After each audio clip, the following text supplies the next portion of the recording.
Alright, it's definitely time for another video. This one is Flux centric again. It's going to be a little bit more about optics and optic choices. So obviously, picking an optic for the Raider is a very personal thing, and it all depends on what role you're trying to fulfill with this system. But whatever your needs, let's get one thing straight, is yes, the Raider needs an optic to be comfortable. You can try to use the iron sights through the little window, but we all kind of know after messing with this that it's really only there just for the just-in-case moments. So for those of you who are planning on running the Raider as a range toy, then this video might not be that very important for you. But if you're going to look at using this in a professional or duty capacity or self-defense, I have a couple of tips for you. Now these tips come from about 2 years now of customer service feedback that we've been getting, and from personal use from our systems as well, from myself and the Flux team. So I'm going to break down 3 different roles the Raider can fill and talk about what optics setup may be best for you. I'm also going to throw in a little bonus role at the end. I'll sprinkle that in if you make it down to the end of the video. And by no means will I be able to single out every single role that this PDW can fill, but I'll try to get as close to the 3, just the main ones I think most people are going to fall into. Now if I do miss one, definitely put it in the comments. You guys have been really active in the comments with the last Flux video I did, asking questions that I typically answer over email. But I'd figure I'd take the opportunity in these videos as well to go through some of the comments from the last video. That way I can kind of keep the customer service thing rolling along in these videos, even though I do this as a hobby and not for work. So number 1, and probably the most common role that you guys are going to be falling into, is the backpack or the truck gun.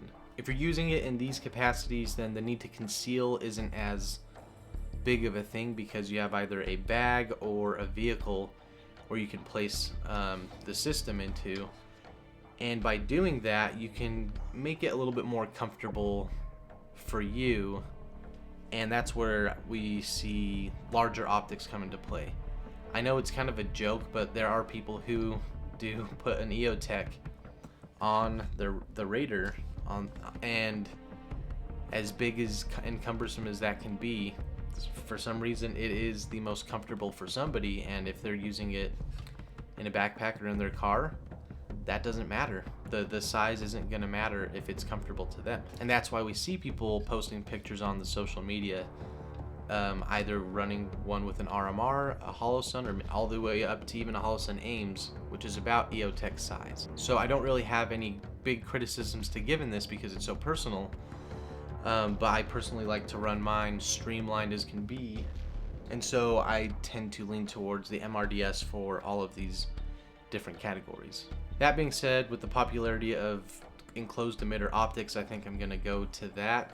Either an Aimpoint Acro P2, that new Steiner enclosed system, or a Holosun 509T. And this is a tip I picked up as well. It's honestly smarter to go with an MOA that's lower, so maybe a 1 or 3.5 MOA, whatever that one is. Just the smaller MOA the better, because people don't realize the optic is a lot closer to your eye than if you were running it as a pistol and it's an arm's reach out. So, you know, if you have a 6 or more MOA dot there, when you have it this close to your eye, it's going to cover up part of your target. So lean on the smaller side. So next up we have a more niche use, but it is night vision use. This is actually a super awesome setup to have at night, and it's a lot of fun, especially when you have a laser. There's a couple different lasers out there that are kind of smaller, but they fit onto the Raider really well. Those systems are really fun to shoot with night vision, and if you're going to go that route, having a taller optic riser on top of this riser here is going to become really important. So the one I recommend, and it takes a little bit of modification, but the one that I'm currently testing, is the Unity EOTech mount. Now, this does require modification, same with the American Defense mount. Both of these require modification, and so I'll show that as best I can right here. It's that the way the Raider is, it wasn't designed for other risers to go on top of it, and so we didn't really take into account that there's going to be a little bit more of a space needed between the Picatinny on the Raider and these things to wedge into them. So here's the Unity EOTech mount, for example.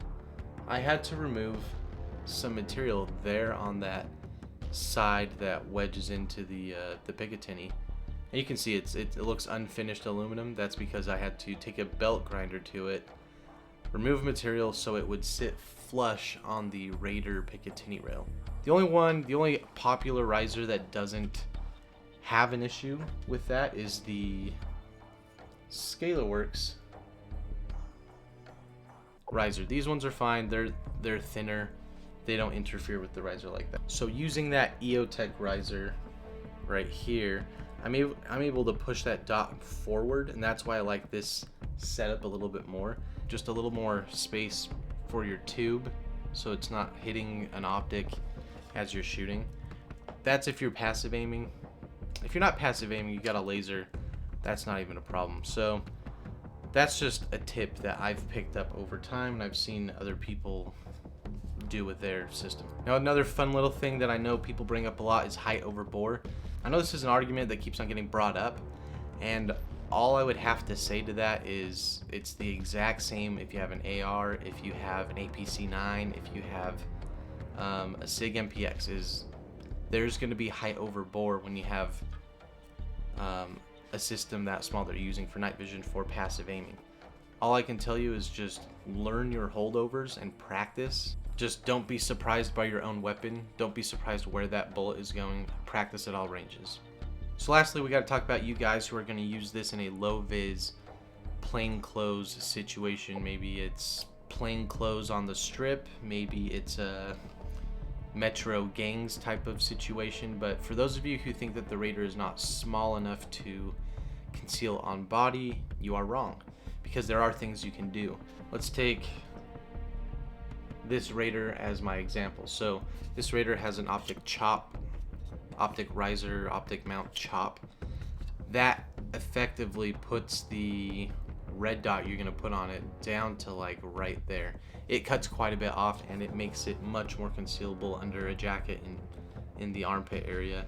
And we couldn't tell, and we didn't know. We didn't see any printing at all. So that is the final role that we think the Raider would fulfill, and that role, which would be executive protection, again, plain clothes operations, you guys can think of the rest. So that is it for the most common uses that we see the Raider in.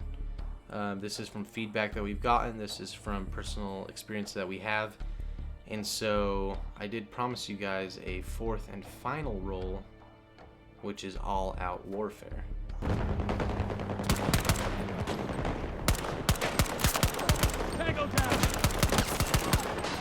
Just kidding, but honestly, if World War III pops off here soon, I would just hope you have a rifle, first and foremost. I'm going to answer some of these comments that you guys had put in last time. I did answer them. I typed out answers and I sent them out maybe a couple weeks ago. But I'm going to go through a couple of them with you guys right now. So somebody asked, if you could only have one, would you take the Primary Arms SLX 3x32 or the Swamp Fox Tri-Hawk for an AR-15 build?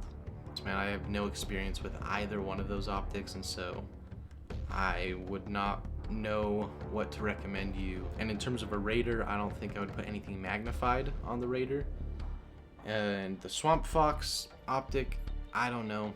I'd say just whatever red dot you want to use, go ahead and make sure you research it quite a bit. Refresh rate, battery life, durability. I would recommend Aaron Cowan's YouTube channel, which is Sage Dynamics. His whole white paper on duty optics is going to be something that is really important for any of you who want to use this in a professional capacity. So that's my answer to that question. Next guy says, leak the next drop date. Great looking builds, excited to get my hands on one. I wish I could just leak out the drop dates to the world, but as something that I'll tell you guys is our batch sizes, to be as transparent as possible, are somewhere between 300 and 500 sometimes. We're looking to make that larger, but the issue is our newsletter, and when we do let people know of the restocks, it's sometimes up to 15 to 20,000 people trying to get on at the same time. Do you understand how fast 300 or 500 Raiders would sell if the full force of 20,000 people from our newsletter tried to buy it at the same time? That's why we sell out in a minute or a minute and a half, and it's just because our numbers are not quite at the level of the demand, and so I can't just leak the restock dates out to everybody. I wish I could, but that's what we have the newsletter for, and it's a free-for-all system. It's not the greatest right now. I am helping build the new website so that we have cart reservation and things that help out, but I'm making this answer too long. I cannot leak our restock dates, not even here. Which brings me to my next question that I got is, what is the best way to sign up to get notified for drops? I'm always watching Instagram. I'm signed up for the mailing list. Thanks for the video. We did used to have an old mailing list, which is more like a wait list, and that's exactly what it was. Problem is, at our rate of manufacturing and production, it would have taken like 3 years to get to somebody who would sign up like right now. That's why we switched to the free-for-all system, and whether we know it's not great, but the other system wasn't great either, because people after a year would be emailing us asking like, hey, I haven't gotten my email, and we're just like, unfortunately you're maybe like still a year and a half out. So the free-for-all system at least gives everyone a chance. It's just hectic. This guy says, can you do a video of your bag setup with the Flux? I think I'm going to do that in my next video, because a lot of you guys will be using the Raider in a bag gun, truck gun type situation. If you have it in your truck, it's going to be in a bag. That might be my next video, so keep an eye out for that. Cool stuff. Now, when can I get mine? I've been waiting for a Raider for over a year now. There are still people waiting from late 2019, early 2020, so we're getting there. Somebody asks which SIG P320, and this is my last question I'll answer. There's a bunch more, but what SIG P320 I use in my Raider, and I tend to lean towards the compact or the carry size slide combo, so it's going to be the 3.9 inch SIG P320.